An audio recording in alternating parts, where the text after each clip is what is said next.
The Atlanta Police Department was apparently called to a domestic incident at the Summerhill Apartments near Atlanta. They had at one point restrained a woman who had apparently been brandishing a weapon at another person in the area. And this is what happened after she was restrained and on the ground. We want to give everyone, by the way, obviously this is going to be video, probably goes without saying, but it is police violence, so understand that. With that said, here is the video.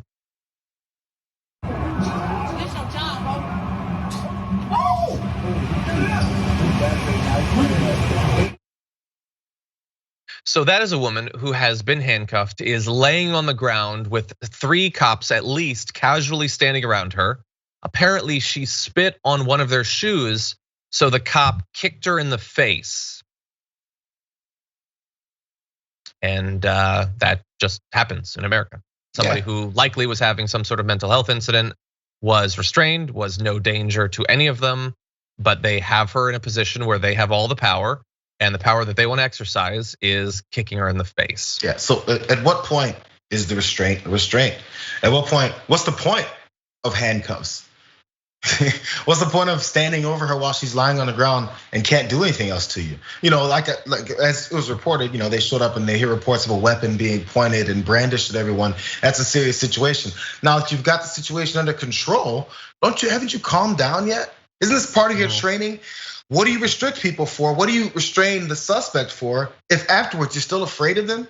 Or maybe you just want a little bit of extra violence to exhibit upon them. Because standing over her with her face down isn't enough.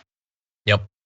Yeah, there are people who literally go every minute of the day with the taste of cop boots in their mouth that would say, well, she brandished a weapon.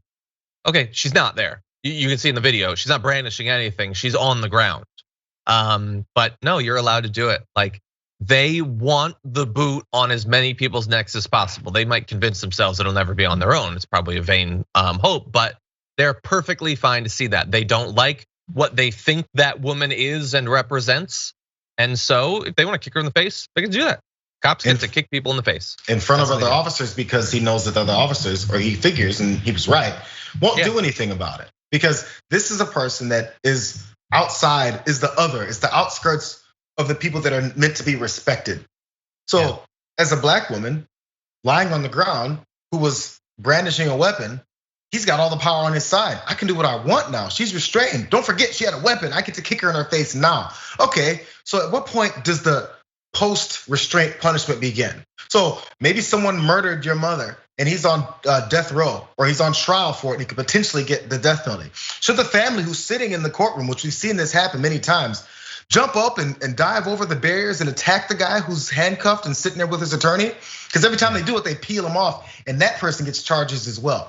So at what point does the punishment part end? Do the police get to kick someone who's restrained? Maybe the family of the victims get to then kick the person in the face after they've been restrained. Because I would still be mad at the person who assaulted my family member. I'd want to punch them in the face a couple times, but do I get that privilege? Yeah, so look, and the people that you're trying to get through to persuade aren't gonna care about any of the facts of any of this. The fact that the weapon that was recovered wasn't loaded, that she needed medical help, that's what she needed, that's it. And there's video of family members of hers talking about how horrific this incident is. We're running up against our timeline, but that is available.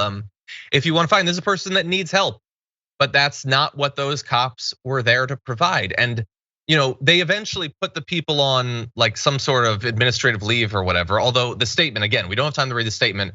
It is like, we've come to the conclusion that maybe it was unacceptable. No, he kicked her in the face. It's a common sense thing, you're not allowed to do that. And I want you to consider, if it hadn't been filmed, what would the police report be about that incident? Would they have been put on any kind of leave? Like, again, getting the footage doesn't necessarily lead to justice, but it is the only hope, because if it is not filmed, they are not going to do anything. Nothing. Anyway, not sure if they're doing after the filming. Sorry, that's just not even sure if even the filming, as we talked about throughout. This is the theme of today's show. You can see the proof in front of your face, but we're still not sure if we'll do something about it. Yeah, and to the bad apple people. Okay, so presumably he's a bad apple because he kicked a woman in the face. What about those other 2 cops?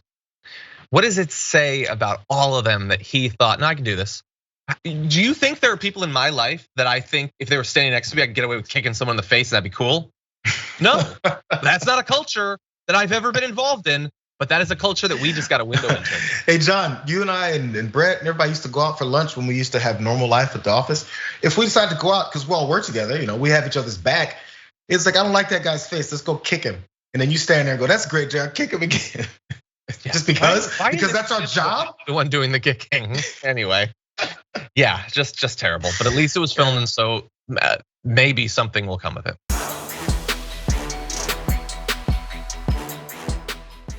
Check out the Damage Report podcast each day, wherever you get your podcasts, whether Pocket Casts or Stitcher or iTunes.